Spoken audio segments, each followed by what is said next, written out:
I was so embarrassed of my last name. I was embarrassed of my family. And the reason I can honestly say that is because I grew up in a smaller community. Okay. And so everybody knows everybody. Mm-hmm. And people would say to me, oh, so what's your name? Mm-hmm. And then I would say my name. And then they would be, oh, so you're such and such's daughter, or you're such and such's sister. Okay. And I would literally be embarrassed because everybody knew my family. Mm-hmm. Everybody knew that my father was an alcoholic and he was abusive. Okay. Everybody knew that my family members were following that same path. Mm-hmm. And then I also had a sister that got pregnant at an extremely young age. She was only 14 years old. That just devastated me. Welcome to the living room. Leave the over at the door. We'll talk it out till it's simple, till it's you again for sure. Life, leadership, money, and the names you outgrow. We make space for the woman coming through. Living room wisdom, where your story is your glory. Hi, everyone, and welcome back to another episode of Living Room Wisdom, where your story is your glory. And today I'm very excited to introduce you to my new friend, Shannan Kym. Shannan is actually an internationally known award-winning author. She's a TEDx speaker. She's also a professional speaker. So once you hear her story, you're going to want to hear more. Book this lady. She's a certified life coach, transformational mentor, and after really surviving alcoholism and child abuse, correct? We're going to hear more about this. She really developed a mission for helping to transform and hold space for other people in their lives. And so welcome. Thank you for being here. Thank you for having me. This is exciting. It is, and it's actually my very first time doing a on-site podcast interview at a summit. We're here at the eWomen Summit in San Diego. And so thank you for being my test bunny, if you will. Well, believe me, I am honored. So it's going to be great. It is. Yeah. And I do believe that everything happens for a reason. So as I was looking through your information and your story, I was like, this is going to be such a great conversation and one that I can connect with on much deeper levels. So if you'll just tell us to start, what was the real catalyst of you starting your business? Because obviously we know you had some contact with alcoholism and child abuse, but what was that moment that you were like, there's a reason for this? There's a reason for this. Oh, absolutely. There's a reason for everything. Yes. With me, my pivotal moment was August 17th of 2019, and that was when I woke up that morning. And I talk about this all on stage. That was when I had that huge shift within me. I had my awakening. Mm-hmm. That was the morning, too, that I discovered. And I did. I honestly said this to myself. How in the hell did I get here? I looked at my whole journey, my whole life, and I was like, how in the hell did I get here? Someone like me? And there are so many women out there that are going through that exact same moment. And they're like, how in the hell did I get here? But the difference between me and a lot of other women out there is I dug so deep with that question. I got so curious and I took it really, really seriously. And that's what I want women to know too, is if they do ask themselves that question, go way deeper than just it being a question. Because if you ask yourself that question, you're going to get curious. You're going to ask a bunch of questions, and believe me, the answers are going to come within you because everything truly is within. And I want to teach people that you are the answer to everything out there. Yeah. And so I would like to take it back just a little bit, right? I wanted to start with what the catalyst was for leading you in the direction that you're living and serving today. But now I want to go back and find out kind of what led you to that place. Okay. We all have, I think, experiences, right? And we hear the buzzword trauma a lot, but it may not always be trauma. It might just be an experience that maybe led us down a path. You know, they say the slight shifts with the airplane. If you go just a few centimeters this way, that it changes your trajectory. So what would you say for the alcoholism specifically, and maybe being in a pattern of abusive relationships? that, where did that stem from? There are so many areas that I could talk about this, but to make it simple for people to really understand is I was brought up in a household of addiction, abuse, and mental illness. Yeah. So that was what my normal was. I didn't know any different. And it wasn't until I was probably about 10, 11, 12, 13. You know, when you start hanging out with friends and you start going out to other people's houses and you really start to pay attention to what other families are like. Yes. That was when I realized, like, my family is different than other families out there. I came from a family, too, where we didn't show emotions like love, affection, or any of that. So I would see, like, my friends, they would be getting hugs and love from their parents, or they'd be told that they were loved. You know, I love you. And that never happened in my household. Interesting. And so that was when the shame really started to kick in. And I was like, there's something seriously wrong with our family. And then as I got more older, I became a people pleaser. I became a chameleon. I was searching for that love outside of me because I didn't know any better. So that was also, you are who you attract. But I was attracting people on a subconscious level of what I was brought into, of shame, disrespect, you know, all of that. And then so what ended up happening was I ended up attracting all these different people in my life that, you know, abused me, hurt me, took advantage of me. And then, of course, I ended up marrying a narcissist as well, too. Of course. I hear this. That is the pattern. Of course. Absolutely it is. Interesting. Yes. So it makes me want to ask this question, because when you were talking in the beginning, you said, you know, coming from my background, coming from, right? So before you had the awareness that your family was different, what was your self-image? What did you think of yourself? What did you think of your family? I was embarrassed. Really? From a young age, even before you really understood the differences? I was so embarrassed of my last name. I was embarrassed of my family. And the reason I can honestly say that is because I grew up in a smaller community. Okay. And so everybody knows everybody. And people would say to me, oh, so what's your name? And then I would say my name. And then they would be, oh, so you're such and such's daughter, or you're such and such's sister. Okay. And I would literally be embarrassed because everybody knew my family. Everybody knew that my father was an alcoholic and he was abusive. Okay. Everybody knew that my family members were following that same path. And then I also had a sister that got pregnant at an extremely young age. She was only 14 years old. Okay. So a small community like that, everybody knows everything. And then so that just devastated me. Like, I can remember being in grade 3 and I was so embarrassed of who my family was. Now, could you imagine? Yeah. You know, like I think now, like, you know, when my children were like in grade 2 and grade 3, like I would never want to have that projected on them.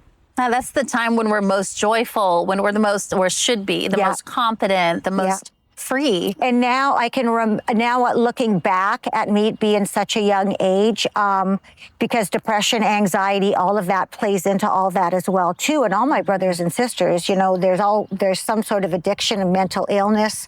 You know, all of us have, you know, endured abuse or we've abused others. That was so normal, you know, and I look back now and I was depressed from at such a young age. And that's why in grade 12, I had chronic depression.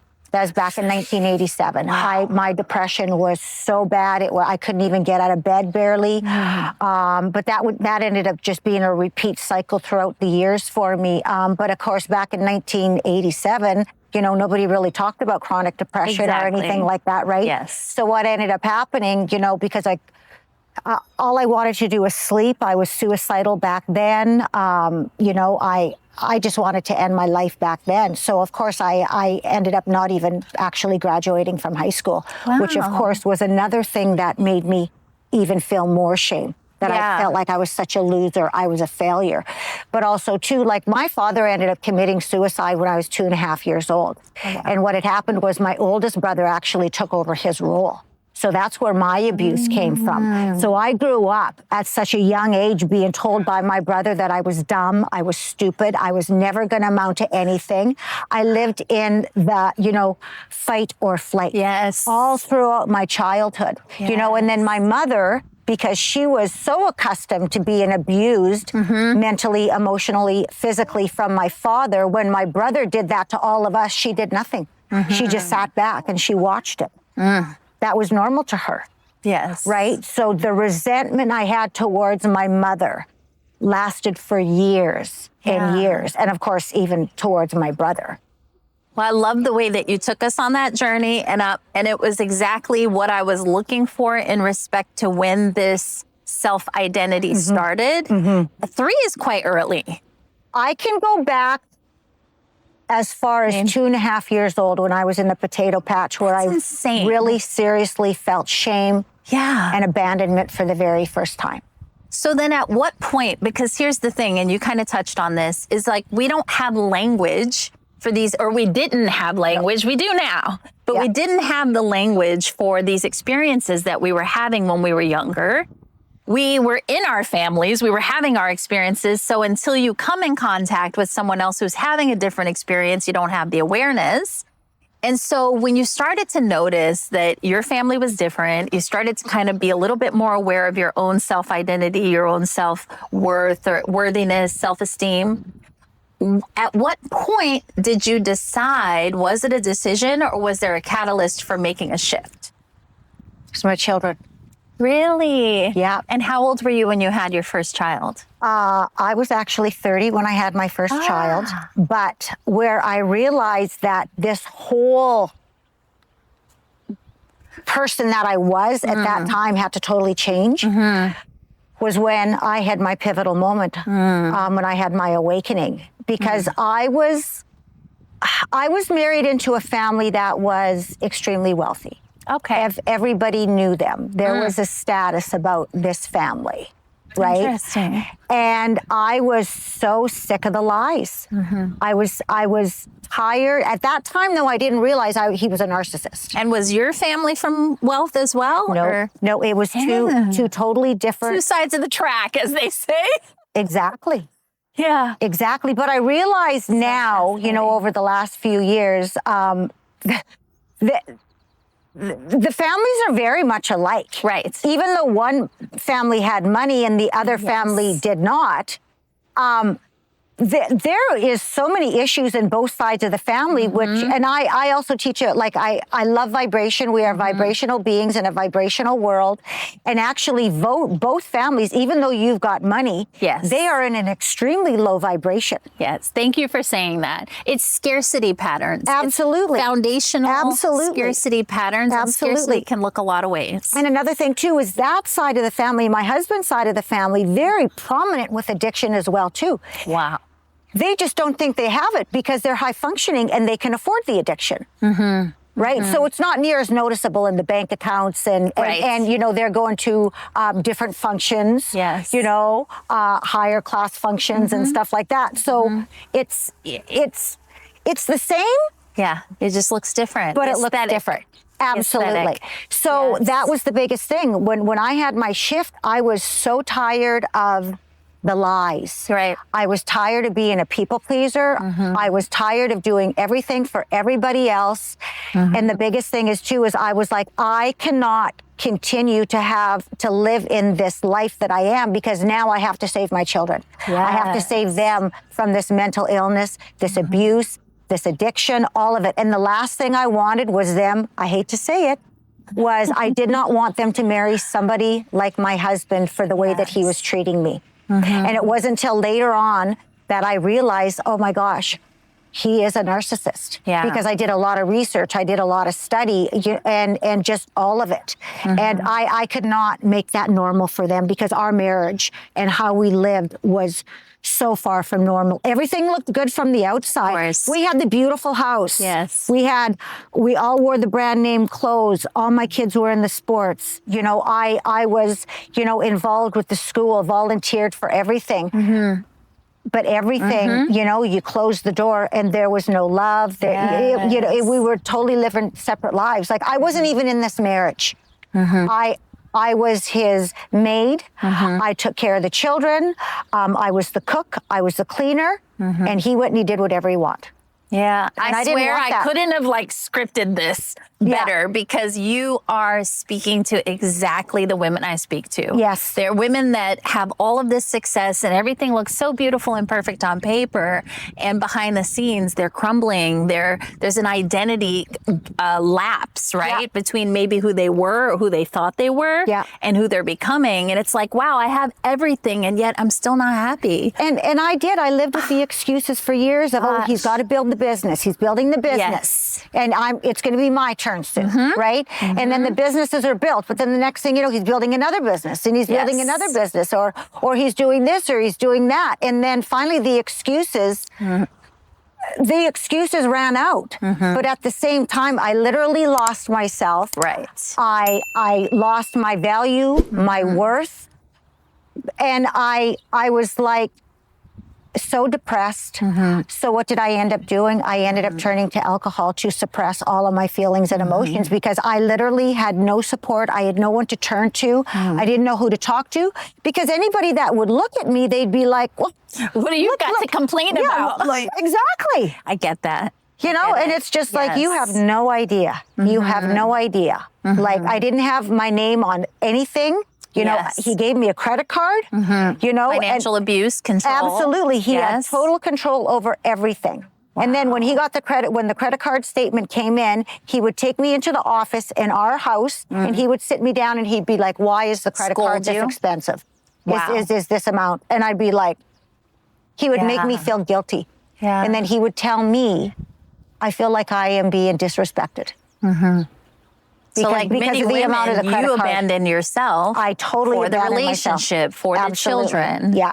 And at what point did you decide to start taking your power back and making new decisions? Like, I know the kids were born, but how old were the children when you started to make those shifts? When I was 50 years old and I'm 57 now. Wow. So you said you had your first child at 30. So you endured this for over 20 years. Oh yeah. Yeah. It was about 26 years I went through this process.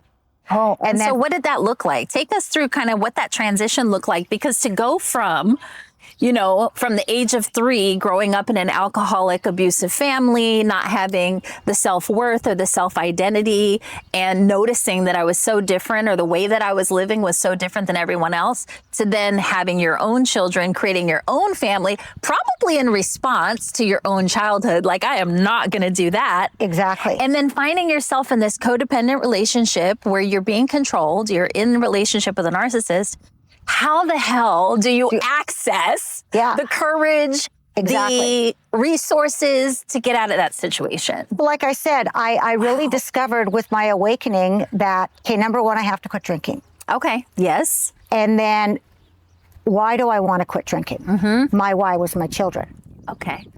And because I seen addictions on both sides of the family, and, you know, with the mental illness and abuse and all of that, I was like, the only person that can change what's happening in our family generationally is me.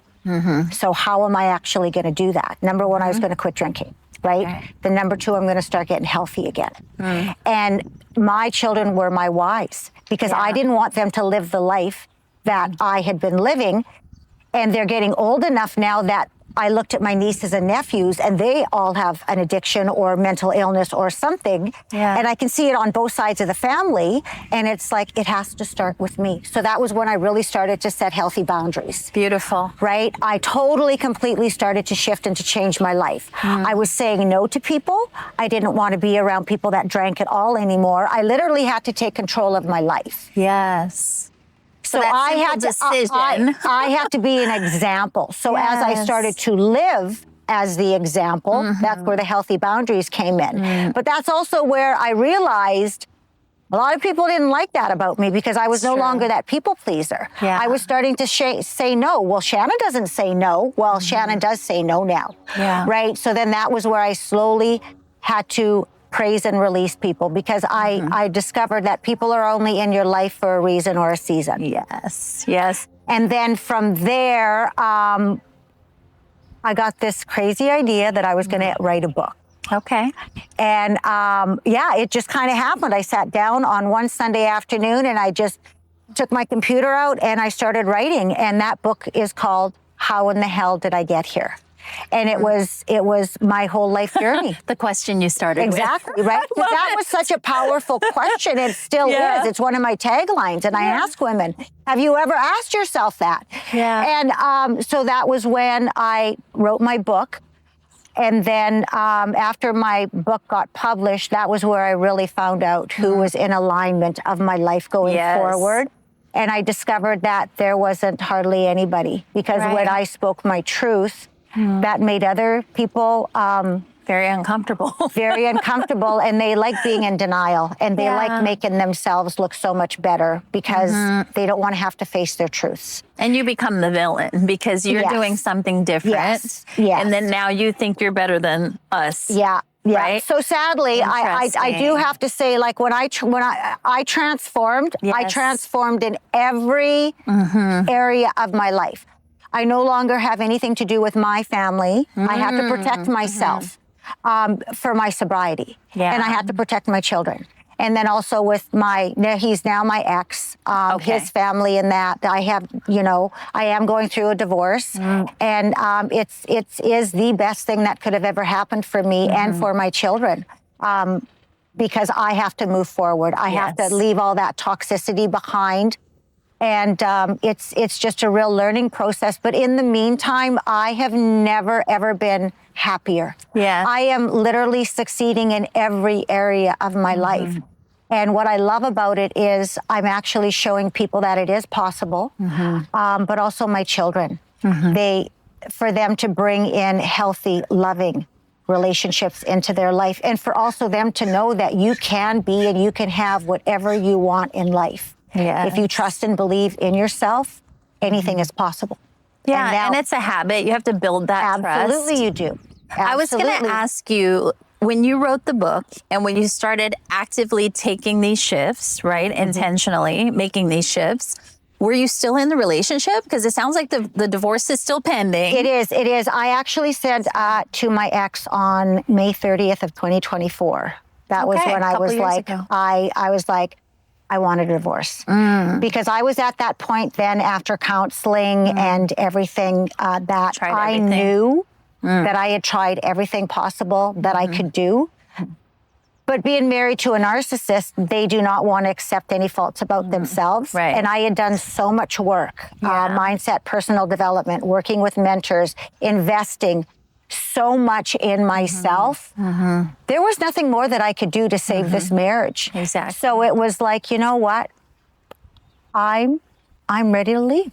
Yeah. And I have no regrets. And I can remember so vividly driving out of that driveway, backing up for the very last time, and just the peace.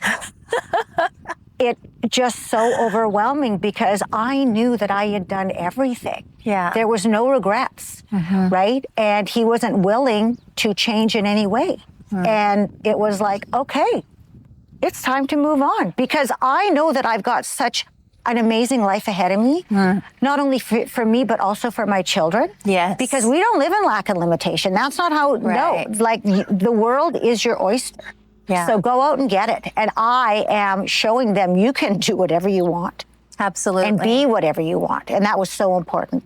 Yeah, it takes a lot of courage for sure to do that. Yeah. And so you separated and then wrote the book, or did you start writing the book? No, while so you my were still first in book the... is called How in the Hell Did I Get Here? And that one was published May 8th of 2022. Okay. Then I wrote my second book, which is called Find the Answers Within You. That was just recently. So you almost published your journal because you were still I in did. the marriage when you Yeah. wrote. Yeah. I it. Yeah. You wrote Yeah. Okay. And so that one was published October 21st of 2025. Okay. Yeah, so I've got 2 Wonderful. books now. Yeah. And so what's the one that's out, the most recent one again? Find the Answers Within You. Find the Answers Within You. Yeah. Okay. And then that one Yeah. is where I share my 10 pathways to self-discovery.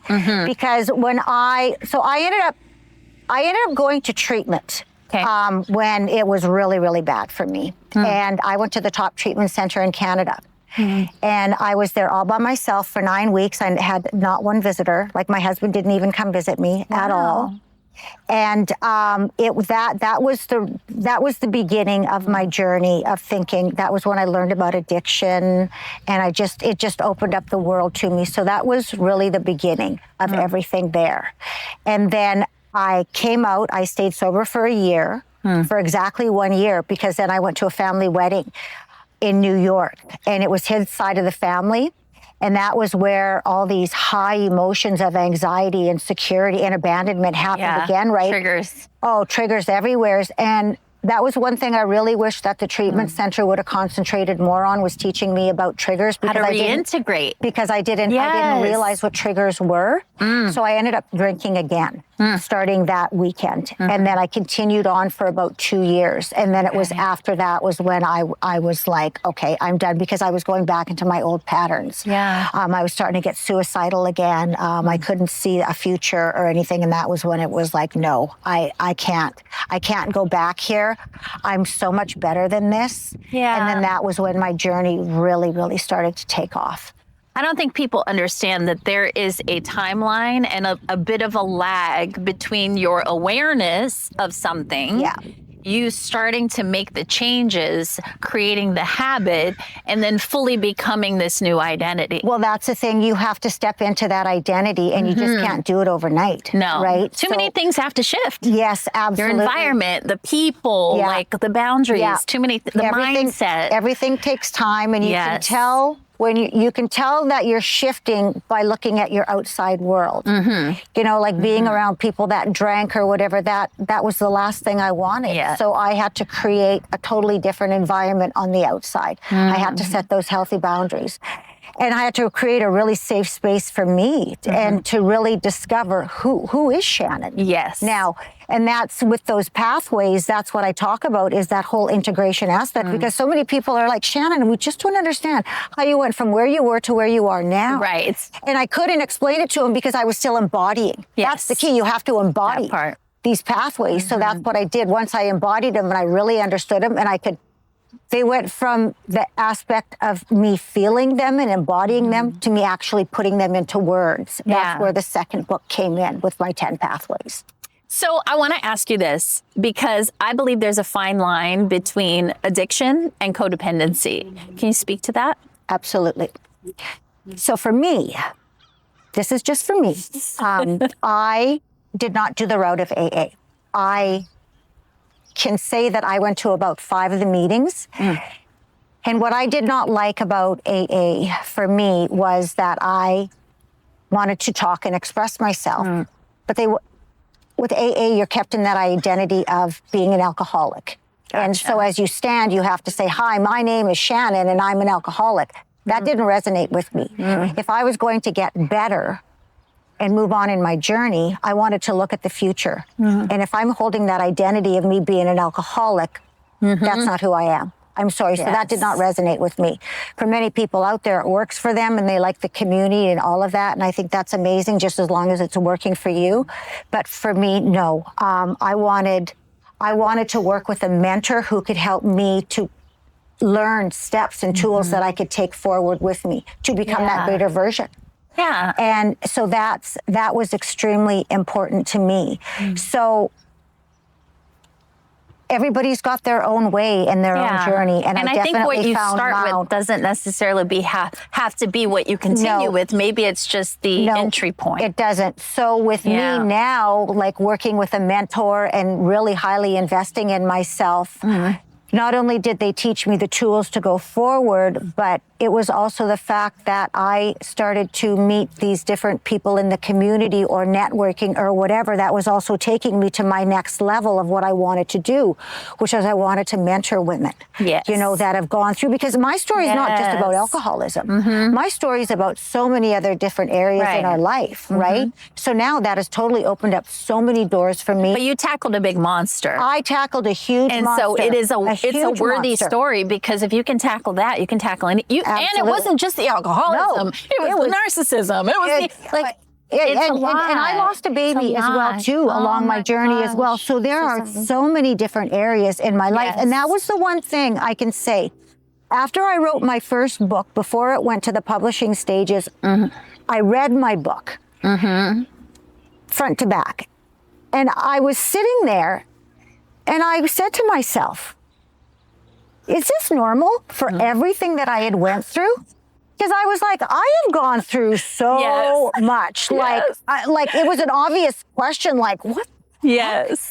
And then I'm like, you know what? This isn't normal for But the you found amount. your purpose through I it. did. That's exactly it. Yes. And that was what it was like. I went through all of this because there is a higher purpose here. I know Exactly. with all of my being that I am supposed to help others. And that Yes. was also my driving force, right? That's why I want to be a mentor. If I can help women out there, you know, even just one, then I'm serving my purpose. But it will be more than just one, because you have an event coming up. So as we're wrapping up this conversation, I'd love for you to share where people can find you if they resonated with this conversation, but also your event. Yes. So I am doing an event in Scottsdale, Arizona, October 1st to 3rd, and it is called the Women's Empowerment and Transformational Summit. I am so excited about this live event for the fact that when you come to this event, you are going to learn what is it that you truly want within your life. Not only that, you are going to learn to step into the identity to create what you want.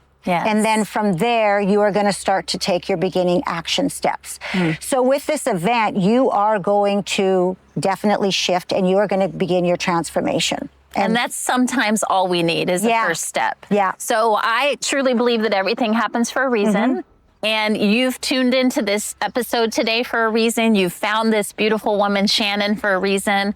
So if you're feeling resonant, if you're feeling like a little voice that's saying, yes, this is exactly what I need, please connect with Shannan and stay connected with us here at Living Room Wisdom, where your story is your glory. We'll see you next week. Give us a follow, leave us a comment, and stay bright. Love you. Thanks for joining us. Have a good one. Welcome to the